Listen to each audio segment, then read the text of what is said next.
எல்லாருக்கும் வணக்கம். என்னதான் வந்து பெண்கள் வந்து எல்லா வேலையும் செய்கிறதுனால அவங்க கோவப்படுவாங்க, டென்ஷன் ஆவாங்க, கத்துவாங்க. இதெல்லாம் ஒரு சாதாரணமான விஷயம். அது நார்மலாக இருக்கிற விஷயம் தான் அப்படின்னு சொன்னாலும், அந்த தேவையில்லாத கோபம், டென்ஷனை எல்லாம் குறைக்கும்போது நம்ம மனசை மட்டும் இல்லாமல் நம்ம உடம்பும் வந்து சேர்ந்து சரியாகும், நல்லாயிருக்கும். அதை ஏன் சொல்கிறேன்னு பார்த்தீங்கன்னா, நம்ம உடம்புல இருக்கிற பாதி வலிகள் பார்த்திங்கன்னா, நம்ம இந்த மாதிரி தேவையில்லாத டென்ஷன் ஆகுறது, மனக்குழப்பம் இதனால தான் வருது. இதெல்லாம் நம்ம குறைச்சிட்டோன்னா கண்டிப்பாக நீங்கள் உங்கள்கிட்ட ஒரு மாற்றத்தை வந்து உணர்வீங்க. இந்த 1 வீக் சேலஞ்சஸை வந்து நீங்கள் வந்து பண்ணுங்கள். கண்டிப்பாக உங்கள் உடம்புல இருக்கிற வலிகள் வந்து கண்டிப்பாக குறையும். உங்கள் மனசில் இருக்கிற வலிகளும் குறையும்.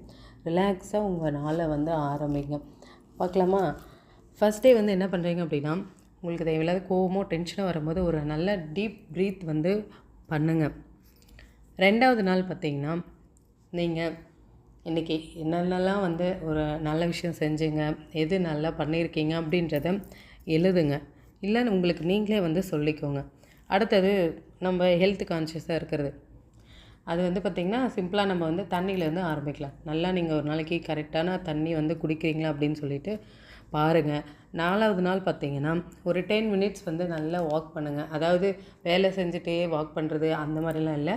ஜஸ்ட் வாக்கிங் மட்டும் ரிலாக்ஸாக எந்த வேலையும் இல்லாமல் ரிலாக்ஸாக வாக் பண்ணிட்டு வரணும். 5th டே வந்து பார்த்திங்கன்னா, உங்களுக்கு ஒரு பிடிச்ச ஒரு சின்ன சின்ன விஷயம் இருக்கும். ஒரு டெக்கரேட் பண்ணுறதா இருக்கலாம், வரைகிறதா இருக்கலாம், எது வேணாலும் இருக்கலாம்.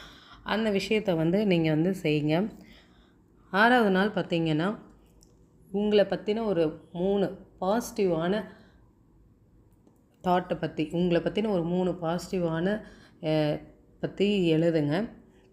இல்லைன்னா உங்களுக்கு நீங்களே சொல்லுங்கள், நான் இதிலலாம் ரொம்ப ஸ்ட்ராங், இல்லைன்னா நான் ரொம்ப பாசிட்டிவாக இருப்பேன் அப்படின்னு சொல்லிட்டு. 7th டே பார்த்தீங்கன்னா, ஒரு 15 மினிட்ஸ் வந்து எந்த கில்ட்டுமே எந்த ஃபீலிங்குமே இல்லாமல் உங்களுக்கான ஒரு ஹாப்பியான டைமை ஸ்பெண்ட் பண்ணுங்கள்.